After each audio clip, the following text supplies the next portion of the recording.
Asking me to choose books to review is really hard. I mean, I was the girl who got in trouble for staying up past her bedtime because she was hiding under her covers with a book and a flashlight. And one time I got so addicted to the Babysitter's Club that my parents, in order to get me to read something different, would bribe me with Babysitter's Club books.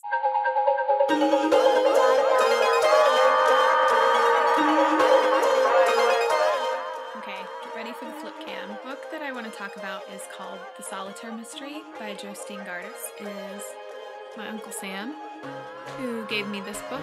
When I got this book, I was like, is it about philosophy? Because that's kind of hefty for a 12-year-old. The Solitaire Mystery is a book about philosophy that doesn't make you feel like you're reading a book about philosophy. Basically, the book is about this young boy whose mother has run away from him and his father, and the two of them set off on a trip across Europe to find her, and in a sense, find themselves. On the way, the little boy meets somebody who gives him a little book, and the book contains a story.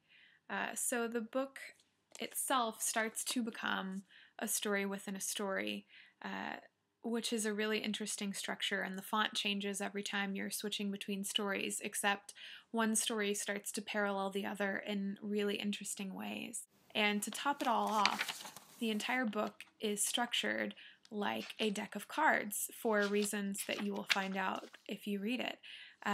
So every chapter is a different card in the deck.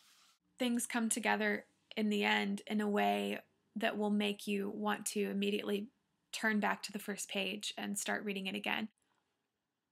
Ender's Game by Orson Scott Card. I'm trying not to get super excited when I talk about Ender's Game because we all know it's one of my favorite books ever.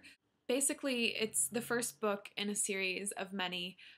You can read the book jacket if you want a brief description. This game is set in the future where really intelligent children are chosen to go off into space and train to fight a war. More importantly than being a science fiction novel, this novel is about the intelligence of youth.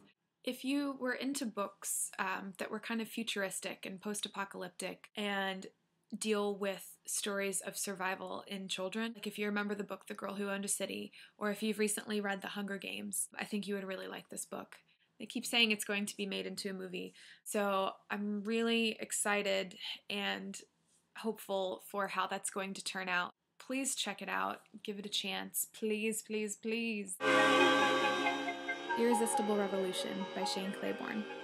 I read this at a time when I was coming back from, I think, my second trip to Africa, and I was really bitter with American Christianity and what I felt it was lacking.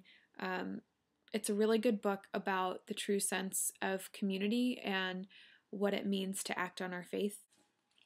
The Year of Living Biblically by A.J. Jacobs, who is a self-proclaimed not very Jewish guy who chose to spend a year of his life living the Bible out to the letter, including often neglected rules such as avoiding wearing clothes made of mixed fibers, stoning adulterers, and naturally leaving the edges of his beard unshaven.